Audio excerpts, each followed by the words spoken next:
A great patriot, our friend Tom Homan. Nice to see you at the White House. Hey, thanks for coming. So I want our listeners, our viewers, to understand the breadth of what you've done and how quickly you've done it related to stopping the bleeding at our borders. Tell us. Well, I like game changers, President Trump, right? President Trump was able to do in 7 weeks what Joe Biden couldn't or wouldn't do in 4 years.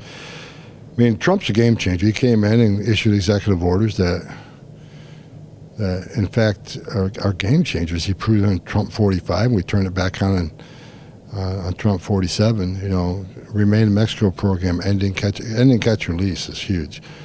Third Safe Country agreements, doing all the things we're doing now. You know, Alien Enemies Act. You know, 1253. You know, hindering your own removal, prosecuting people for that, prosecuting people for not registering. We're using every tool in the toolbox. So, right now, we got the most secure border in the history of this nation. Right now, we even beat Trump 45. Most secure border in the history of the nation, and ICE arrests are higher than Biden, much higher. But even though I'm happy with that, I'm not satisfied. We have more arrests by ICE every day. We got to increase those numbers. The actual invasion at the borders, the plummeting of the numbers. Explain the numbers. You've gone from what to what, and how have you done it? Well, illegal immigration right now, if you look at the data, is down 96%. So let's use comparison numbers. Number of crossings daily under Biden were well over 10,000. Last night, it was 244. I mean, 10,000 to 244. You look at the number of people released in the country in the first 100 days under Biden. We compare the first 100 days of Trump to the same years under Biden. We released 9 people in the United States. He released 184,000. And the 9 people we brought in, 4 were material witnesses. We wanted them here. 4 were extreme medical conditions. So when we found them, we had to call an ambulance. We just simply couldn't deport them. 1 was a humanitarian release. So we actually had 1 discretionary release in 100 days, where Biden had 184,001. And what I like most of the number of gotaways, the gotaways under Joe Biden, the average day was 1,800. Our gotaways last night were 21.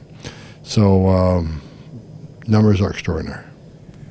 When I was at the border with you a number of times, the one thing that I noticed was how you poured into Border Patrol. And they were some weary souls.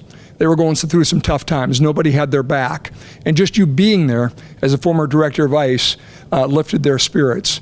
Now you have a chance, obviously, leading border policy for the president, to have their back in a whole new way. How are they doing? I know they need reinforcements, but just how is the morale of the Border Patrol right now? Well, morale's complete 180. I mean, under Biden, the morale was in a toilet. That's why you had so many people quitting. Early retirement or just quitting.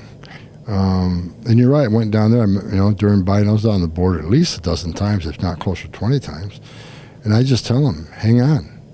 I really truly believe we're going to have a change in administration, and you can get back to doing what the oath, uphold the oath you took and do what you joined this agency to do. And fortunately, I was right. President Trump got elected. Now they're back doing the job they wanted to. Morale is an all-time high. How's recruitment coming for new members? Recruitment numbers in the last 3 months were all-time high. I mean, under the Biden administration, we were losing record numbers. We couldn't meet recruiting numbers, not even close. Now we got more numbers than we know what to do with. The recruiting numbers are at a historic high right now. I don't think you're getting enough credit for this. I realize this is a crazy town and there's a lot going on, but I mean, this accomplishment in and of itself, never mind the efforts overseas with the powder keg of wars that are happening and the economic front and the trade deals. This is incredible. Why do you think you don't get more credit for it, more attention on it? Because it's not me. It's not my. I don't deserve the credit. The credit goes to President Trump, and credit goes to the guys carrying the badge and gun. I mean, 2 o'clock, 3 o'clock this morning, what was I doing? I was sleeping. But you had thousands of men and women carrying a badge and gun out there, defending our border, out there arresting really bad guys. So it's the men and women that carry the badge that deserve the credit. They're the ones that are plugging those holes. They're the ones that created that secure border. Men and women of ICE are out there every day. They're the ones arresting the bad guy 3 times more than Biden did. They deserve the credit. I mean, I work at White House. I work for a great president. I mean, we push out strategy and policies, but God bless the men and women who are doing the job. And God bless President Trump for letting them do that job. Without question. We're praying for him every day and the entire team, and I think all of you deserve more credit than you're getting. Talk about Congress and what's needed. There's a battle going on about spending and budgets and tax cuts and everything, but there's some very important things for you and ultimately for this country in securing our borders. What additional assets do you need, and what's coming in that package? Well, the big, beautiful bill, first of all, let's tell the truth about it. I was looking at it this morning. It saves the taxpayers $1.6 trillion from an out-of-control deficit. It adds Border Patrol agents, it adds ICE agents, gives them all a pay raise, which they richly deserve. And it's going to help us secure the borders. And it's going to help us to run the deportation operation, because right now we got less than 1,000 empty beds. We'll fill them by Wednesday. So it's going to let us buy a lot more beds. We have about 50,000 in custody right now. We need 100,000 beds. So because everybody we arrest needs a bed. So if we don't have beds, it slows down arrests. And American people voted Donald Trump into office on his number one promise to defend the border and run a deportation operation. So to keep the president's promise, we need money. We need money to buy beds. We need money for more transportation flights. We need more money for more agents. We need more money for more contracting to take the badges and guns out of administrative duties, put them on the street, and let contractors do that administrative stuff. So this bill is going to help maintain the security on the border and close the few loopholes we got left. And it's going to help fund ICE to do the job the American people want ICE to do. Go out and arrest every public safety threat, every national security threat that's in this country. They're foreign born. They need to go. We need the money to make that happen. Talk a little bit about the Democrats' reaction to all of this and the opposition going so far as members of Congress disrupting an ICE facility. What should be done about that?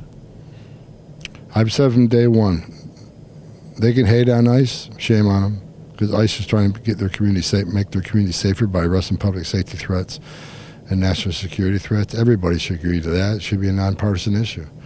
If they want to hate on ICE, shame on them. They want to sit there and watch us make their community safer and they don't lift a hand, shame on them. But don't cross that line.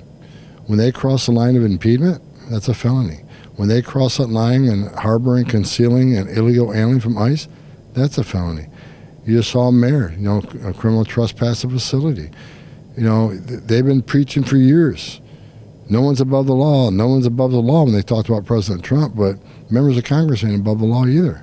If we don't want to support ICE, shame on you, but don't cross that line. Talking about Canada and Mexico, the president early on was doing a carrot and stick with them related to tariffs, wanted better action on both sides of the border from the Canadians and the Mexicans related to fentanyl traffic, human traffic, border crossing. Give me a report card. How are they doing? They're doing more. They still got a closed loop on a few things. Crossings, I'd say crossing on the southern border is down 96%. Mexican military is helping with some of that, Mexican intelligence. Canada, crossings down there are down about 88%. We need to do a little bit more work in Canada. Fentanyl is still a big issue. Even though fentanyl seizures and overdoses are on the decrease, there's a lot more we got to do. The criminal cartels in Mexico, President Trump has offered Mexico to help obliterate them, take them off the face of the earth. Mexico kind of pushed back on that. I think if Mexico really wants to get Mexico as great as it can be, much of the Mexican military, law enforcement, government officials are corrupt at the hands of criminal cartels, and many of them don't want to be corrupt, but you got a choice. Either help the cartels do what they want to do, or they'll kill you and your family. I think eliminating the cartels in Mexico will make Mexico a great country, a much safer country.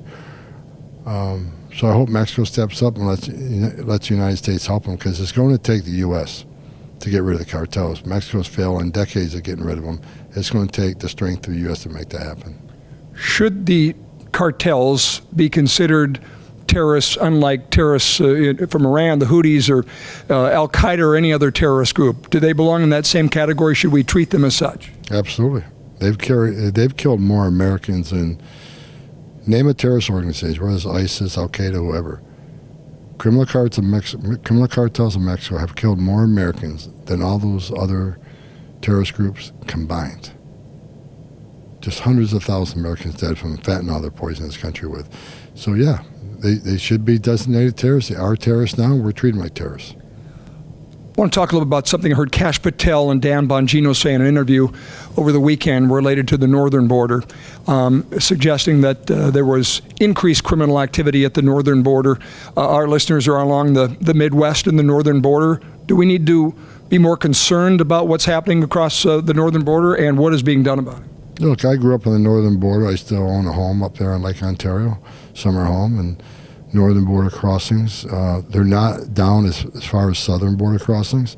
What concerns me about the northern border is who we're apprehending at the northern border. People from India, Pakistan, Turkey, the special interest countries.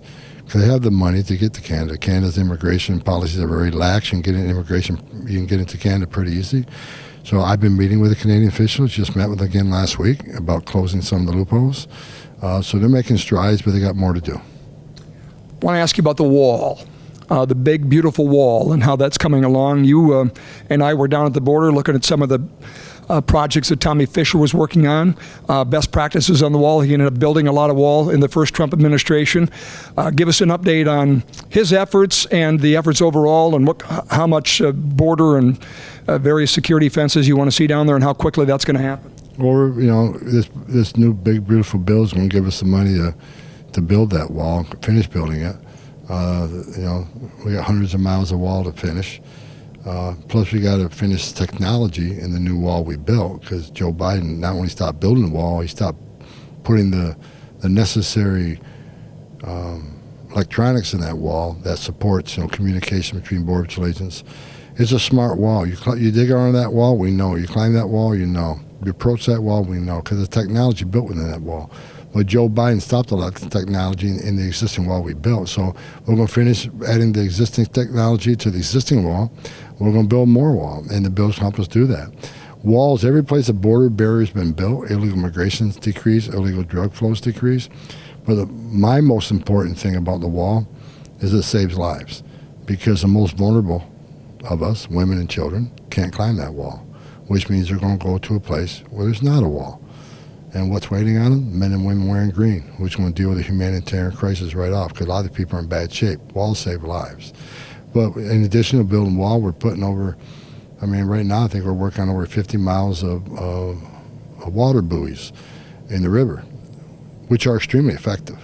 And that's going to save lives. Because people see that buoy barrier in the middle of that river. The river is already treacherous across. Many aliens die making that journey. But when they see that buoy system, they're not going to attempt it, which means that's going to save a lot of lives also. Anything else you want to tell our listeners and viewers you want them to know about the job you're doing and the entire apparatus of the Trump administration? I wake up every day like a kid in a candy store. I was pissed off for 4 years that the Biden administration destroyed the most secure border we ever had on purpose. I'm proud of the fact that I worked for the greatest president in my lifetime. Hate him or love him, I've worked for 6 presidents. No one's done more to secure this border, protect our national security than President Trump. So I'm proud to be with him every day. Took a huge pay cut coming back, but I wake up every day excited that I work for the greatest president this country's ever seen when it comes to border security and national security. I'm proud to be a part of it. From our listeners, thank you. We appreciate you. You're a great patriot. We're glad you're on that wall. Thank you for having me.